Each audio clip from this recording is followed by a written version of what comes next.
नमस्कार दोस्तों, आपका स्वागत है हमारे चैनल पर। आज की इस वीडियो में हम लोग अनुपात से संबंधित सवाल को बनाना सीखेंगे। ठीक है, तो यहाँ पर देखिए, यहाँ पहला नंबर का ये प्रश्न है, फिर यहाँ 2 नंबर का प्रश्न है। तो एक एक करके इन सभी सवालों को बनाएंगे और मैं गारंटी देता हूँ कि आप आसानी से इन सभी सवालों को बनाना सीख जाइएगा। ठीक है, सबसे पहले हम लोग समझते हैं अनुपात को। ठीक है, देखिए अनुपात जिसे इंग्लिश में रेशियो कहते हैं। ठीक है, अनुपात को इंग्लिश में रेशियो कहा जाता है। ये जहाँ यहाँ पर ए बटा बी जो है, ए बटा बी को ए तथा बी का अनुपात कहते हैं, ए बटा बी को, तथा इसे लिखते हैं, कैसे लिखते हैं, तो ए और यहाँ पर 2 बिंदु लगाएंगे ऊपर नीचे, फिर बी। ठीक है, मतलब क्या, जैसे कि ए अनुपात बी है तो इसे हम ए बटा बी के फॉर्म में लिख सकते हैं। ठीक है, मान लीजिए मैं यहाँ पर कोई संख्या लेता हूँ, मान लीजिए 3:5 है, तो 3:5 को 3/5 लिख सकते हैं, या आप 3/5 को इसे 3:5 कह सकते हैं। ठीक है, अब मान लीजिए कि एक है 4:6। ठीक है, तो 4:6 इसे आप 4/6 के रूप में लिख सकते हैं। अगर मैं यहाँ पर दोनों कटा दूँ, देखिए दोनों यहाँ पर 2 से कट जा रही है, तो 2 से कटा देंगे, 2 दूनी 4, 2 तिया 6, तो कितना वैल्यू आ रही है, तो 2/3। ये जो 2/3 है इसे ऐसे भी लिख सकते हैं 2:3 के फॉर्म में। ठीक है, देखिए पहला नंबर का प्रश्न है, यदि a अनुपात b बराबर 3:4 तथा b अनुपात c बराबर 5:7 है तो a अनुपात b अनुपात c बराबर प्रश्नवाचक, तो हमें a अनुपात b अनुपात c का वैल्यू निकालना है। ठीक है, तो यहाँ पर देखिए सबसे पहले क्या क्या चीज़ें दे दी गई हैं, तो a अनुपात b बराबर कितना वैल्यू है, तो इधर 3:4 है।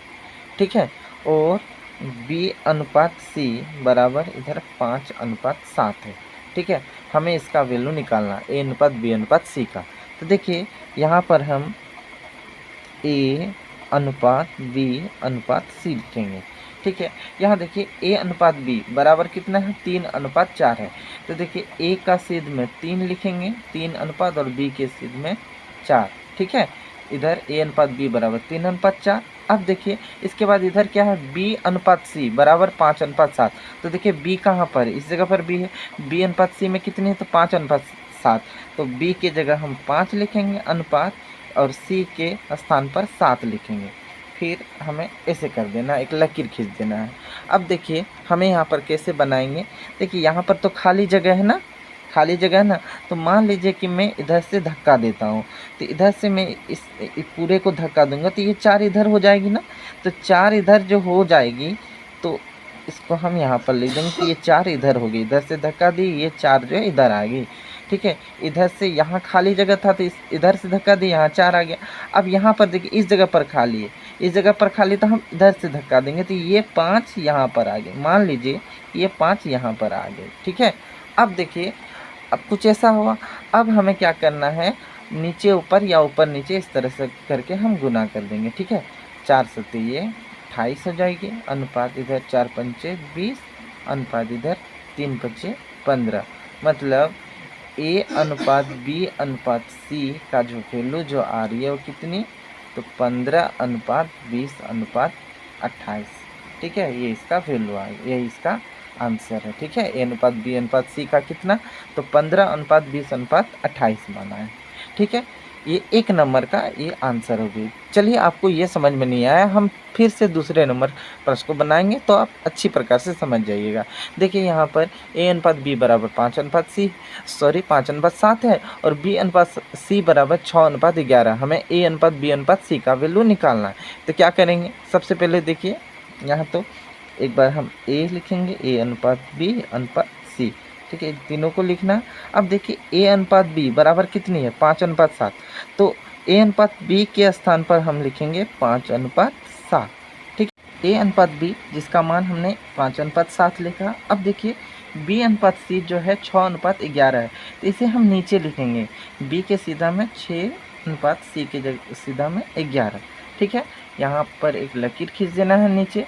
अब देखिए उसी तरह से हम इधर से धकेलेंगे, तो जब इधर से धकेलेंगे तो ये 7 इधर हो जाएगी। ठीक है, ये 7 जो है इधर हो जाएगी, तो ये यहाँ पर हो गई। अब फिर हम इधर से देख लेंगे, यहाँ पर खाली हो गया ना, तो इधर से हम देख लेंगे, यहाँ पर खाली जगह है, इधर से देख लेंगे तो ये 6 इधर हो जाएगी।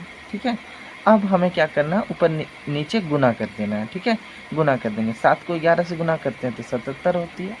ठीक है, 7 छक 42 अनुपात इधर 5 छक 30। इस तरह से ए अनुपात बी अनुपात सी का जो वैल्यू जो आ रही है वो कितना, 30 अनुपात 42 अनुपात 77। ठीक है, आप इसे ऐसे भी लिख सकते हैं, ए अनुपात बी अनुपात सी बराबर जो मान जो आया वो कितना, 30 अनुपात 42 अनुपात 77। ये इसका आंसर आ गया। ठीक है, चलिए आगे सवाल को बनाते हैं। 3 नंबर का प्रश्न में ए अनुपात बी बराबर 3 अनुपात 2 है और बी अनुपात सी बराबर 3 अनुपात 4 है। तो हमें इसमें ए अनुपात सी का मान निकालना है। ठीक है, तो सबसे पहले जो जो चीज़ें दे दी गई हम उसे लिखेंगे। तो ए अनुपात बी बराबर कितने हैं, तो 3 अनुपात 2 है। ठीक है, 3 अनुपात 2 है। ये जो ए अनुपात बी है हम इसे ऐसे भी लिख सकते हैं, ए बटा बी बराबर इधर 3/2। ठीक है, इसको समीकरण हम 1 लिखेंगे। ठीक है, उसके बाद इधर बी अनुपात सी बराबर कितना वैल्यू दिया गया है, तो बी अनुपात सी बराबर जो वैल्यू दें इधर 3 अनुपात 4। ये जो बी अनुपात सी है इसे हम इसे लिख सकते हैं, बी बटा सी बराबर इधर 3/4। इसको समीकरण 2। ठीक है, अब हमें क्या करना है, समीकरण 1 और 2 का हम गुना कर देंगे। समीकरण 1 गुना 2, देखिए समीकरण 1 और 2 का हम गुना करेंगे तो जब भी गुना किया जाता है समीकरण को, तो बाएं वाले के साथ बाएं वाले को गुना किया जाता है। तो देखिए समीकरण 1 का बाएं और 1 बटा बी है और समीकरण 2 का बाएं और बी बटा सी है, तो बाएं वाले को बाएं वाले के साथ गुना करेंगे। तो देखिए ए बटा बी गुना इधर बी बटा सी बराबर। ठीक है, अब समीकरण 1 के दाएं और 2 के दाएं वाले को एक साथ, तो इधर दाएं ओर में 3/2 है गुना, फिर इस समीकरण 2 का दाएं ओर क्या है 3/4, इसको एक साथ। अब देखिए यहाँ पर क्या होगा कि ये नीचे का बी और ऊपर का बी कट गई, तो बचा क्या, ए बटा सी बराबर। इधर देखिए, इधर देखेंगे ऊपर नीचे कुछ कट रही है नहीं, या क्रॉस वाइज में कट रही, तो नहीं, ऐसा कुछ भी नहीं कट रही।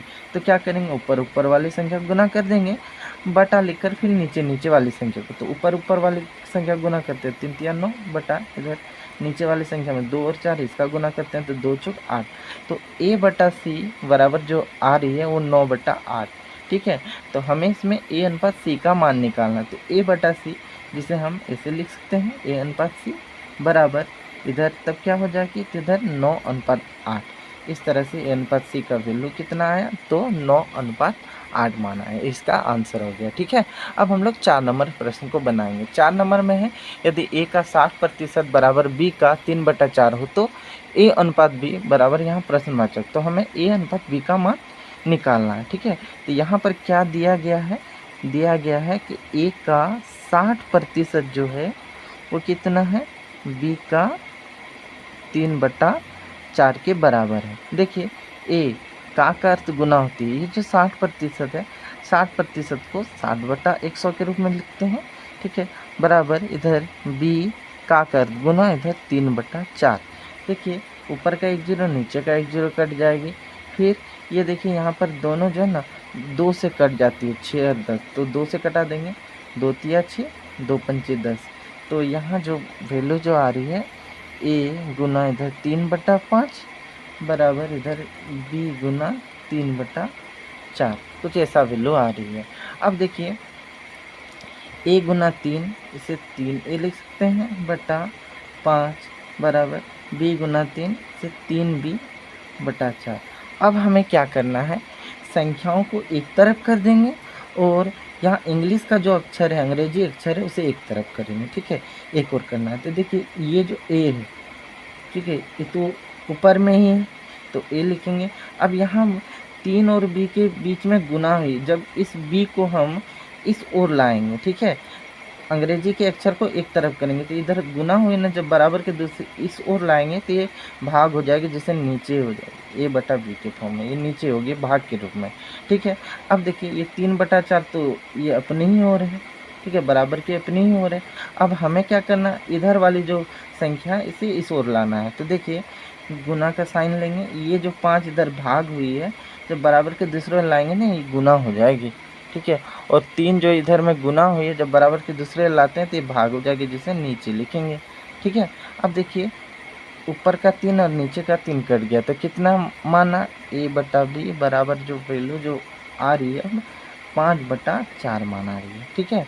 तो देखिए a/b बराबर 5/4, तो हमें a/b का मान निकालना, तो a/b को हम a/b लिख सकते हैं बराबर, जिस तरह से a/b को a/b लिखे उसी तरह 5/4 ये कितने हो जाएगी, तो 5/4, मतलब a/b का वैल्यू जो हमारा आ रहा है वो कितना 5/4 मान आ रहा है, ठीक है।